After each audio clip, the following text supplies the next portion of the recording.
수요예배 오신 성도님들 주님의 이름으로 축복하고 환영합니다. 하나님의 말씀을 듣고자 오신 성도님들의 마음에 하나님께서 말씀하시고 은혜 베풀어 주실 줄 믿습니다. 지난주 도둑질하지 말라라는 말씀으로 은혜를 나누었습니다. 이제 이 자리에서 설교해 보신 분들이 아마 많지 않으실 것 같아서 설교를 하고 나면 잘하든 못하든 자괴감에 빠집니다. 거의 대부분 그렇습니다. 왜냐하면 이제 목회자가 연예인으로 자기가 처음에 마음의 정체성을 삼지 않잖아요. 그러다 보니까 그냥 보통의 인물에서 부르심을 받아서 설교하기 위해 서는데, 그러다 보면 어찌됐든 예배를 드리기 위해서 시간과 마음, 피곤한 몸을 이끌고 이 자리에 오시는데, 설교를 하면 잘했다고 느끼는 경우는 굉장히 손에 꼽고 대부분 못했다고 생각합니다, 설교자들이. 그러니까 딱 끝나면 이 사람들이 여기 와서 시간과 마음을 다 써가지고 여기 왔는데 내가 지금 이게 설교를 한 건가, 지금 뭔 소리를 한 건가 하면서 깊은 이렇게 절망과 자괴감에 빠져서 이렇게 중문 색달의 배를 혼자 걷곤 하기도 합니다. 그런데 이제 지난주에 어떤 일이 있었냐면, 이렇게 설교하고 어떤 개인적인 마음들이 막 드는데, 어떤 분께서 이런 지나가다가 좀 시간이 지나서 이런 얘기를 해주셨어요. 아이랑 함께 도둑질 관련된 이야기를 좀 하고 있었대요. 그때 아이가 이런 도둑질과 관련된 문제가 있어가지고 얘기하고 있었는데, 하필 그때 예배 왔는데 이런 이야기를 들어서 참 감사했다, 이렇게 이야기한 것을 들었습니다. 그 얘기를 듣고 가장 먼저 든 생각이 뭐냐면, 내가 설교 잘했구나. 아닙니다. 이런 거 아니에요. 그렇게 그렇지 않습니다. 뭐냐면, 예배는 그리고 하나님의 말씀을 듣기 위해 모인 우리 모두는, 이 모든 시간, 이 예배라는 시간은 우리 모두를 위한 시간이기도 하지만 또 한 명을 위한 시간일 수도 있겠다라는 생각을 하게 됐습니다. 오순절 성령 강림과 같이 모인 무리 모두가 성령의 은혜를 받기도 하지만, 또 어떤 경우에는 우리 중에 한두 사람이 특별한 은혜를 받을 수도 있구나라고 생각을 하게 된다는 것이죠. 아마도 그런 경험 해보셨을 겁니다. 다들 은혜 받지 않고 있는데, 다들 그냥 냉랭하고 아무 일도 없는데 혼자 이렇게 찬송가 가사 하나에 은혜 받아가지고 막 눈물 흘리고 있으면 뭔가 사연이 있어 보여가지고 그만 울어야 되는데 이런 거 있잖아요. 그러니까 나는 혼자 마음이 막 훌렁훌렁 하는데, 보통의 예배는 평소와 같이 그냥 평범할 때가 있는 것이죠. 그런 의미에서 우리는 우리에게 말씀하시는 하나님을 만나기 위해 이 자리에 온 것이 맞습니다. 하나님, 저에게 은혜 베풀어 주세요 라고 고백하겠지만, 또 동시에 조금 넓은 마음으로 생각하면 누군가의 은혜의 자리를 곁을 지켜주기 위해서 우리가 이 자리에 있는 것이기도 하다는 거죠. 주인공이라는 표현을 쓰자면, 오늘 은혜 받는 주인공이 나일 수도 있겠지만 동시에 오늘 은혜 받는 주인공이 내 곁에 있는 다른 성도님일 수 있다는 거죠. 그런 경우에 우리는 그 성도님이 예배 가운데 은혜 받을 수 있도록 곁에서 함께 기도하며 함께 하나님의 말씀을 들어주는 조연으로서 부름받은 시간일 수도 있겠다라고 생각해 볼 수 있다는 겁니다. 그런 의미에서 우리는 나의 은혜를 갈망하며 이 자리에 오기도 하지만, 동시에 함께 예배드리는 이들의 은혜를 갈망하며 예배드리고 있는 것이죠.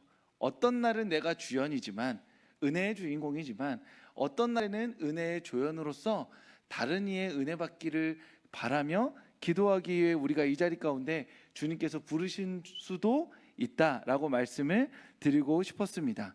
그런 의미에서 우리는 서로에게 주연이고 또 서로에게 조연인 것이죠. 그렇게 우리는 서로를 의지하여 예배에 나오고, 우리의 의지하는 마음을 하나님께서 아시고 우리 각자에게 그 때에 맞게 은혜를 베풀어 주실 줄 믿습니다. 오늘은 내가 주인공, 이런 마음으로 은혜를 하시고, 혹시 내가 주인공이 아니면 누군가 은혜 받았겠지 라는 마음으로 하나님의 은혜를 기대하는 성도님들 되시길 주님의 이름으로 축복합니다. 오늘 우리는 10계명 중에 9번째 계명인 거짓 증거하지 말라 라는 말씀으로 은혜를 나누고자 합니다. 이 거짓 증거라는 것은 기본적으로 거짓말하지 말라라는 것이겠죠. 거짓말이란 상대방을 속일 목적으로 사실과 다르게 말하는 겁니다. 그런데 왜 굳이 상대방을 속일까요? 가장 쉽게는 기분이 좋습니다. 속이면. 혹시 거짓말 해보셨나요? 네. 이것도 저만 해봤나요? 혹시 거짓말도? 네. 다 나쁜 건 다 저만 해본 것 같은데, 거짓말해서 속이면 기분이 좋아요. 인간 안에 있는 그 근본 쾌락 중에 하나입니다. 그런데 그 거짓말을 해서 속여 넘겨가지고 게다가 내가 원하는 것까지 얻을 수 있어요. 그러니까 사람들이 거짓말을 하겠죠. 아무리 거짓말을 해도 내가 얻는 게 득될 게 하나도 없고 기분도 안 좋고 나한테 얻는 것도 없는데 굳이 저 사람을 속여 넘길 이유가 없다라는 겁니다.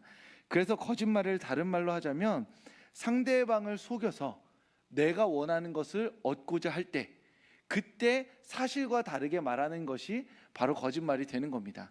아주 쉽게 예를 들자면 성도님들께서 저한테 이문수 목사님 잘생겼습니다 라고 말하면 거짓말일까요? 진실일까요? 일단 기본적으로 거짓말입니다. 왜냐하면 객관적으로 제가 대한민국 사회에서 잘생긴 편은 아니에요. 이럴 때 웃으시면 안 돼요. 아니라고 이 끝까지 고개를 저으셔야지. 이때 웃으시면 상처를 더 받는 겁니다. 근데 중요한 건 뭐냐, 저한테 거짓말 잘생겼다 하는 건 진실과 거짓의 이야기라고 보기가 어렵습니다. 왜냐하면 저한테 잘생겼다고 하면 돈이 나옵니까? 안 그래요? 제가 갑자기 기도를 기도 장품을 쏴가지고 아픈 게 낫습니까? 우리가 서로에게 이렇게 이야기해 줄 때 득될 게 없잖아요. 저를 기분 좋게 해주는 거는 저에게 기분이 좋은 거고, 서로에게 이렇게 건네주는 어떠한 말들이 꼭 거짓과 진실이라는 이름으로 정리될 수는 없다라는 것이죠. 그런 의미에서 누군가에게 하는 어떤 말이 모두 다 거짓과 진실이라는 기준으로 판단될 수 없고 이익과 불이익으로서 판단될 수 없다라는 말씀을 먼저 드리고자 하는 겁니다. 그러니까 어떤 말은, 이문수 목사가 잘생겼다라는 말은 사회 통념상 거짓말인 건 맞습니다. 그런데 그 거짓말을 했을 때 내가 얻는 게 없고 아무 나쁜 일도 일어나지 않는다고 한다면 그 말을 함으로써 주님, 제가 오늘도 이문수 목사님에게 잘생겼다는 말을 함으로써 예배 은혜 잘 받고 구계명 어기고 왔습니다. 저를 용서하여 주시옵소서라고 회개할 필요까지는 없는 거짓말이다 라는 걸 일단 우리 마음의 전제를 깔고 이제 거짓말에 대한 이야기를 계속해 나가고자 합니다. 거짓말이라는 건 결국 상황이 중요합니다.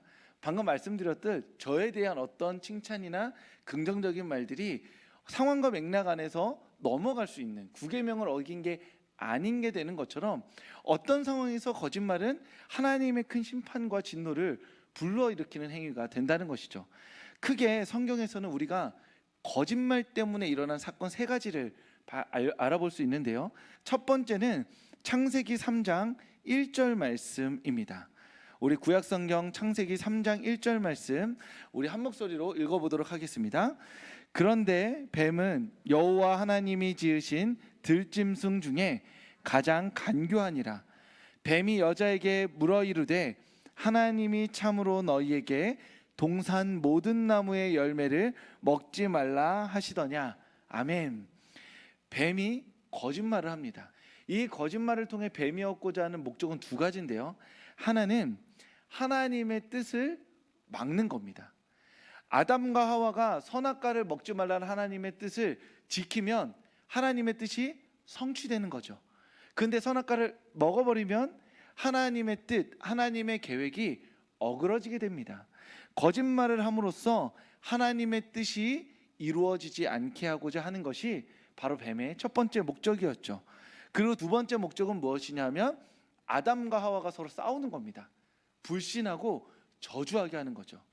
하나님의 뜻이 이루어지지 않게 하는 것, 그리고 하나님의 뜻을 이루도록 부름받은 가장 작은 공동체인 가정, 그 가정이 서로를 향한 불신과 갈등으로 이렇게 활활 불타올라서 소위 말해서 망해버리는 것, 그것을 뱀이 그 두 가지 목적을 노리고 거짓말을 투척한 것이고 그 거짓말이 일정 부분 목적을 이루게 됩니다. 또 다른 이야기를 살펴보면 열왕기상 21장에 나오는 아합과 나봇의 포도원 이야기가 있습니다. 아합이 이스라엘이 아니라 이스라엘이라는 땅에서 별장이 있는데 그 별장에서 이렇게 자기 별장 앞에 있는 곳을 보니까 포도원이 있는데 너무 아름다운 거예요. 그래서 그 포도원을 갖고 싶었습니다. 그래서 그 포도원의 주인인 나봇을 부릅니다. 땅을 내놔라. 후하게 쳐주겠다. 그런데 나봇이 왕의 그 제안을 거절합니다. 왜 거절하냐면 레위기 25장에 땅을 팔지 말라고 되어 있거든요. 땅을 어쩔 수 없이 팔게 되면 희년을 통해서 다시 돌려받게 될 거라 합니다. 땅은 이스라엘 백성들의 입장에서는 나에게 영원히 주어진 겁니다. 우리 가문에, 우리 족속에. 그래서 우리 가문과 족속이 그 땅에서 맨날 땅 파먹고 살면서 그 열매를 가지고 누리면서 하나님의 자유로운 백성으로 살아가기를 하나님께서 원하신 거예요. 이스라엘 백성들에게 먹고 살기 위해서 자신의 땅과 자신을 노예로 저당 잡히지 않도록, 그래서 내 땅에서 나오는 수확을 먹고 그러면서 하나님의 백성으로 자유롭게 살게 하기 위해서 땅을 굉장히 구체적으로 분배해 주신 거거든요. 그런데 나봇이 땅을 팔게 되면 그 하나님의 말씀을 어기게 되는 것이죠. 그래서 나봇은 땅을 안 판 겁니다. 땅이 소중해서가 아니라, 값을 제대로 쳐주지 않아서가 아니라 하나님 말씀에 순종하기 위해서 그 땅을 팔지 않았던 것이죠. 그러니까 아합이 굉장히 소심해요. 그래서 혼자 이렇게 막 삐져 있습니다.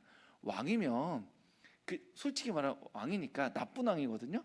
그냥 자기 성격대로 나봇을 그냥 밤에 몰래 죽이든지 어떤 방식으로 하면 되잖아요. 근데 이렇게 울적해 있으니까 옆에 있던 이세벨이, 그 여왕이 그 아합의 울적함을 보고 거짓 증인을 몇 명 세워다가 나봇을 고소합니다. 그래서 나봇은 죽게 되고 나봇의 포도원이 아합에게, 왕에게, 나라에게 귀속되게 만들어 버리는 것이 이 사건입니다.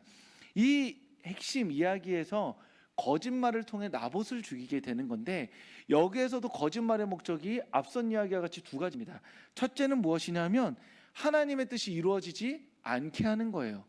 하나님의 백성들이 자기 땅을 소유해서 그 땅에서 열매를 먹고 살며 하나님의 자유로운 백성으로 살아가는 것이 하나님의 뜻인데, 거짓 증언을 통해서 땅을 팔게 만들고 그 땅이 팔림으로 말미암아 하나님께서 누리게 하는 하나님의 자유로운 백성으로서의 삶을 망가뜨리는데 이 거짓말의 목적이 있었던 겁니다.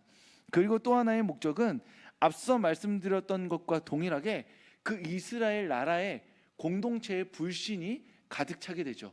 왜냐하면 소문이 날 거 아니에요. 소문이 났으니까 성경에 적혀 있는 겁니다. 성경에 적혀 있다는 얘기는 그 당시에 모든 사람들이 알았고 너무 유명해서 2부에서 2부로 전승되다가 나중에는 기록까지 됐다는 얘기거든요. 즉 뭐냐면 다 아는 겁니다. 어떻게요? 왕이 지가 땅을 갖고 싶어서 사람을 죽였대. 근데 사람 죽일 때 그 율법에 나와 있는 거 지키겠다고 거짓 증언도 2명 3명 세웠다더라. 이게 백성들 사이에 소문이 나죠. 그럼 어떻게 되냐 하면 내 옆에 있는 사람을 믿을 수 있게 될까요? 못 믿게 될까요? 못 믿게 되는 거예요. 왜냐? 지금 나봇이라는 사람이 거짓 증인을 통해서 죽어버린 거예요. 그런데 거짓으로 증인이 되려면 나봇의 아는 사람, 지인이어야겠죠. 여기 우리가 제주 살고 있는데 제가 누군가 거짓 증인 세운다고 어디 서울에 있는 연고도 없는 사람 불러오면 네가 그 사람을 어떻게 알기에 거짓말을 하냐라고 물어볼 수 있겠죠. 나봇의 지인이 거짓말을 한 겁니다. 이스라엘 공동체에 불신을 쌓고 그 공동체 안에 있는 서로가 서로를 의지하며 사랑으로 결속되게 만드는 것이 아니라, 이 거짓말은 결국 서로를 망치고 신뢰를 깨뜨리게 만드는 거짓말이 되었다라는 겁니다. 세 번째 이야기는 예수님의 이야기입니다. 예수님께서 빌라도에게 재판받으실 때 죄가 없었어요. 뭔가 빌라도에게, 즉 로마 법정에서 십자가형을 받으려면 아주 명백한 쿠데타를 일으켜야 되는 겁니다. 군사력도 있어야 되고 칼도 들어야 되고 로마 병정도 몇 명 죽여야 돼요. 그런데 그게 아니라 일단 예수님은 갑자기 잡혀서 끌려와서 신성모독이라고 하니 로마의 책임자인 빌라도 입장에서는 이걸 죽여 말어, 죽인다고 해도 십자가로 죽여 말어 하고 고민하게 되었던 것이죠. 이 상황에서 예수님을 궁지로 몰아넣기 위해서 또다시 거짓 증인이 활용됩니다. 마가복음 14장 57절과 58절 말씀입니다. 우리 하나님의 말씀을 한 목소리로 읽겠습니다. 어떤 사람들이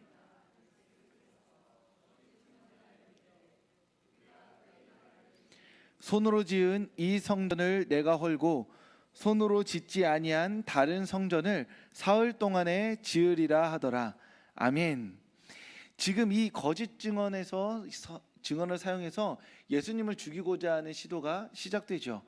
이 일이 유대인들의 광기에서 비롯된 사건임을 빌라도는 애초에 빨리 알아차리게 됩니다. 왜냐하면 딱 봐도 말이 안 되거든요. 이거는 누가 봐도 비유입니다. 아니, 지나가던 시골 촌뜨기 어떤 남성이 갑자기 지나가가 건물을 보면서 이 건물 내가 무너뜨릴 거야. 폭탄도 없고 군사력도 없습니다. 그리고 로마 군인들도 무너뜨리지 않았던, 그래서 다시 세운 어떤 성전, 중요한 의미의 성전인데, 그걸 동네 시골 아저씨가 무너뜨리겠다고 말하면 어떤 사람도 어떻게 생각하냐면 술 마셨다라고 생각하는 게 정상인 것이죠. 그런데 이런 것을 가지고 이 예수라는 사람을 죽이겠다, 살리겠다, 이렇게 서로 소란을 피우고 있으니 빌라도는 그때 손을 씻으면서 예수의 죽음엔 난 책임이 없다 하고 이 정치적인 사안에서 발을 빼면서 예수님을 십자가 처형으로 넘겨주게 됩니다. 이 예수님을 죽이기 위해 했던 이 거짓 증언 또한 두 가지 목적을 가지고 행해집니다. 하나님의 뜻을 이루지 못하게 하는 것이죠. 이것은 왜냐하면 사탄의 관점으로 생각해 보면 됩니다. 뱀의 관점입니다.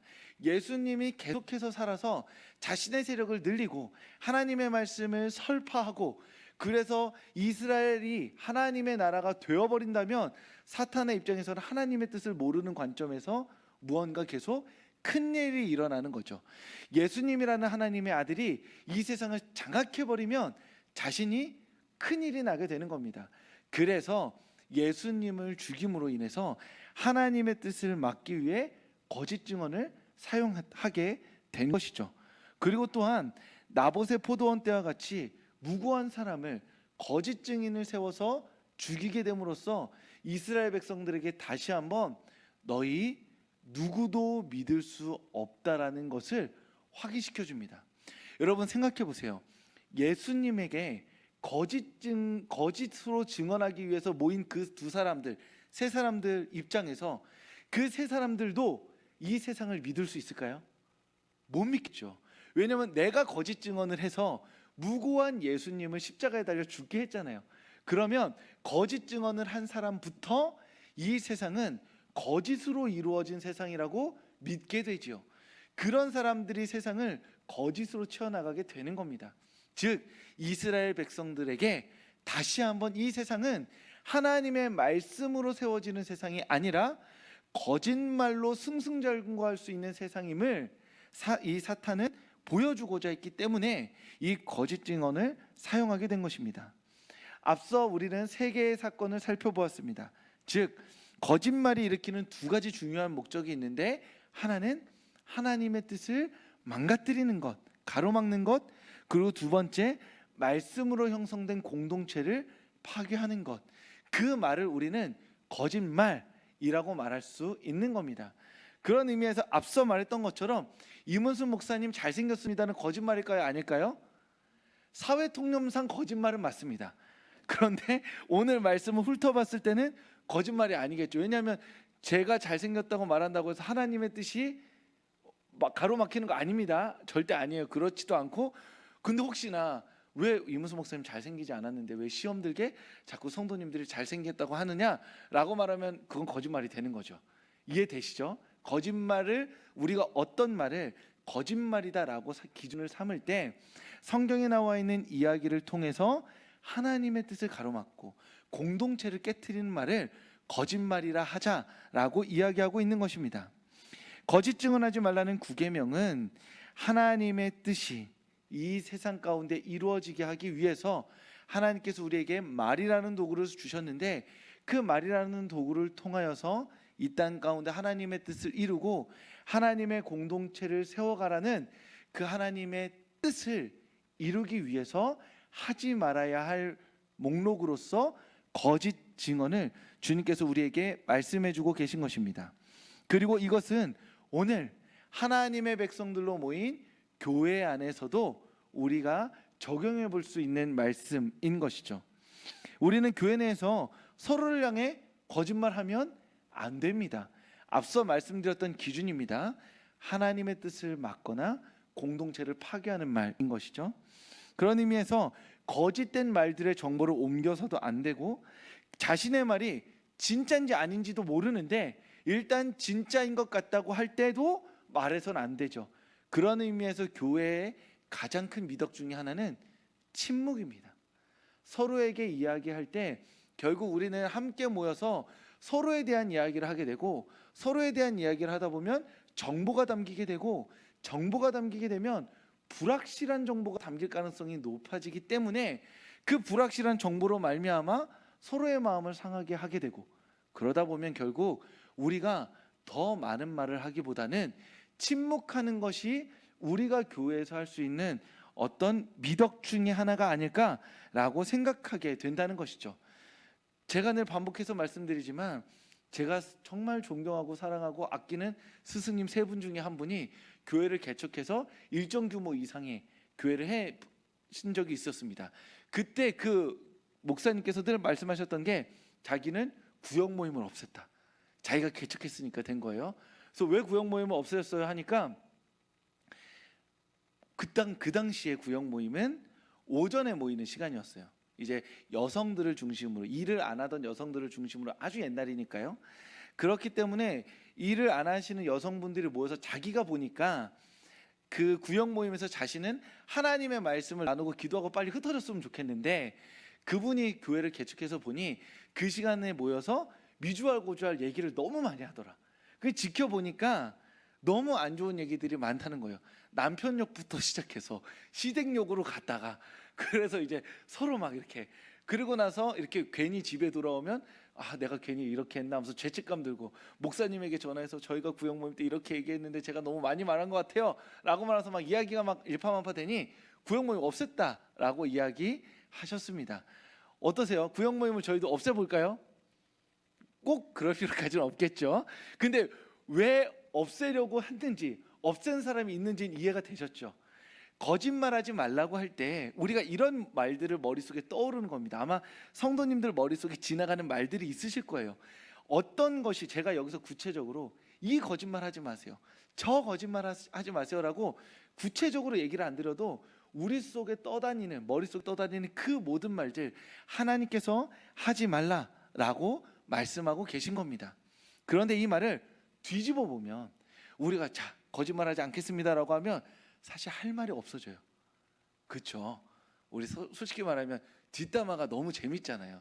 우리 서로 이야기할 때 내 이야기 아무리 해도 금방 끝나요. 5분이면 끝나고, 서로의 이야기를 하는 게 사실은 이렇게 더 많은 대화를 나눌 수 있는 소재거리이기도 하다는 게 우리가 인정해야 되는 부분인 겁니다. 그런 의미에서 거짓 증언하지 말라를 거꾸로 말해보면 이렇게 말할 수 있죠. 우리는 서로를 향해서 진실을 말하도록 부름받은 사람들입니다. 하나님께서 우리를 교회로 부르셨는데 왜 부르셨냐면 서로를 대하고 서로에게 말할 때 진실을 말하는 공동체로 부르셨다는 거죠. 이 세상은 서로를 향해 진실을 말해주지 않습니다.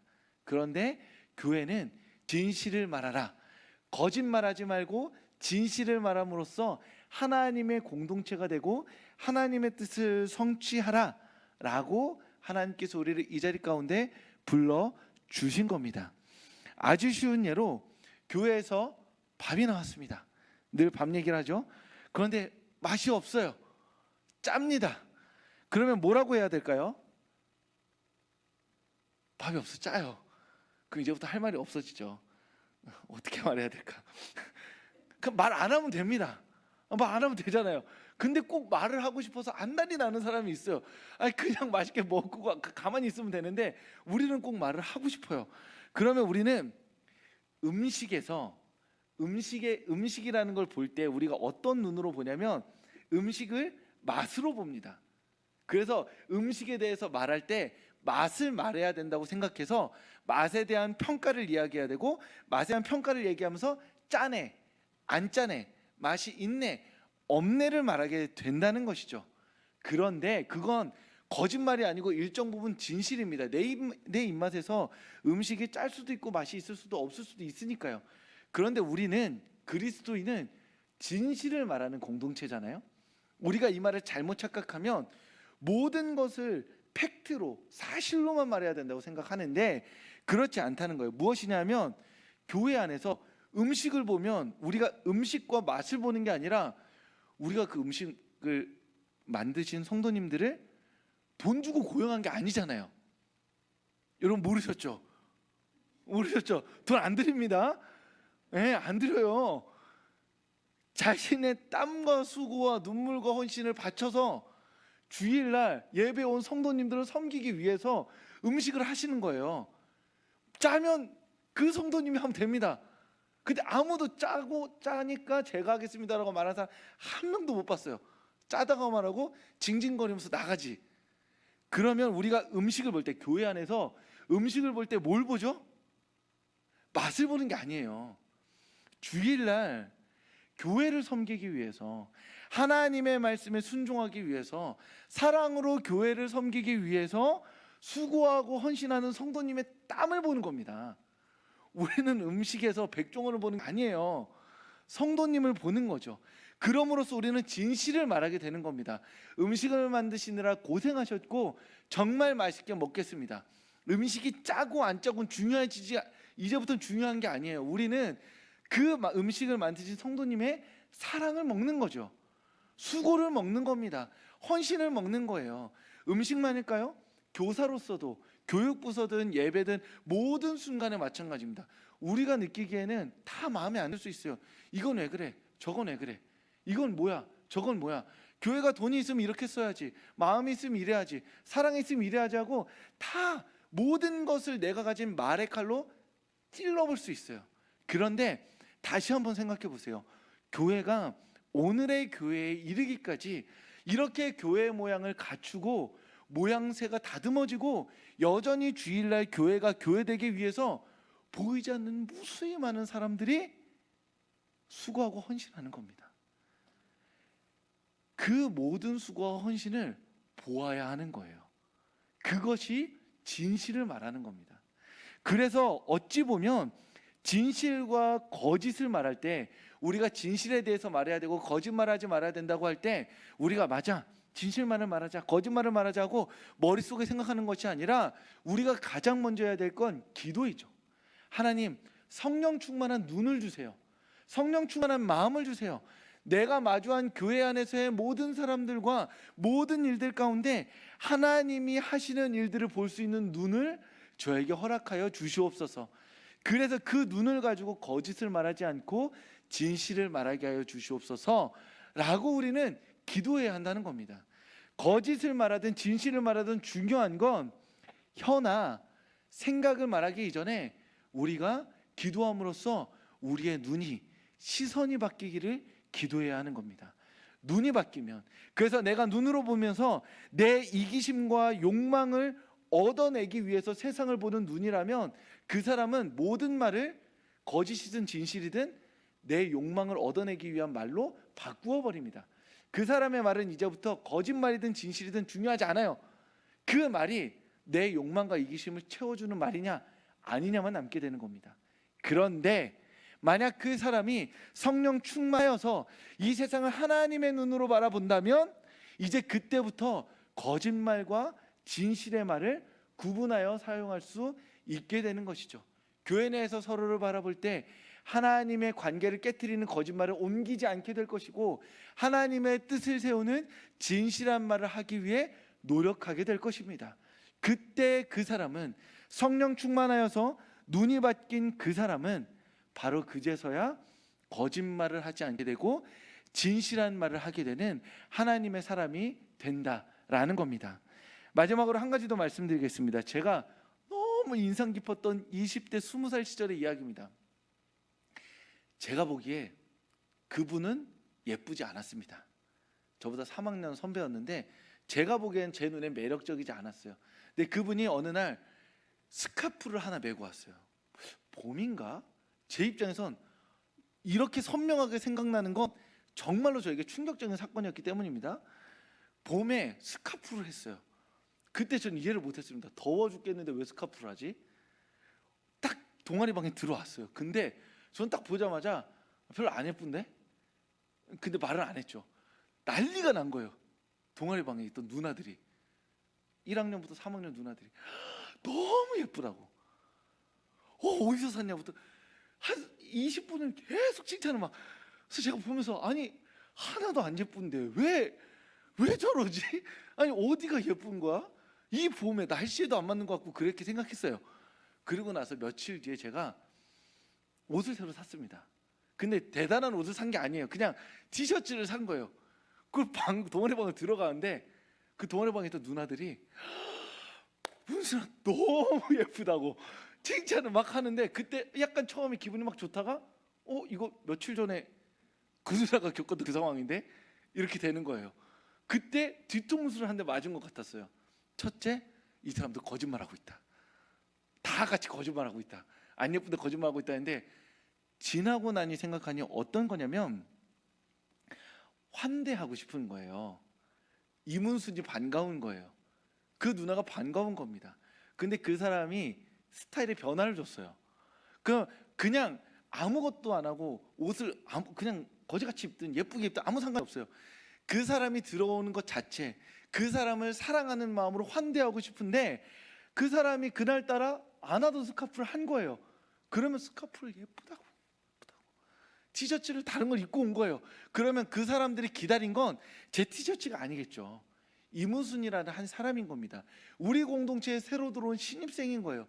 그러니까 예쁘다, 잘생겼다, 좋다 계속 칭찬해 주는 거예요. 중요한 건 그 사람들이 칭찬하는 그 스카프나 티셔츠가 아니라 내가 널 사랑하고 있다는 그 환대의 마음인 것이죠. 그 환대의 언어, 그 사람들이 그 마음에 성령의 충만한 마음이 있었기 때문에 신발을 신든 벗고 오든 쓰레빠를 신든 아무 상관이 없는 겁니다. 널 사랑해, 내가 널 아껴, 내가 널 환영해, 그래서 난 너의 모든 것이 좋아 라는 마음으로 문을 열고 들어올 때 칭찬하고 환영해주고 사랑해준 겁니다. 그게 바로 거짓말하지 않는 것이죠.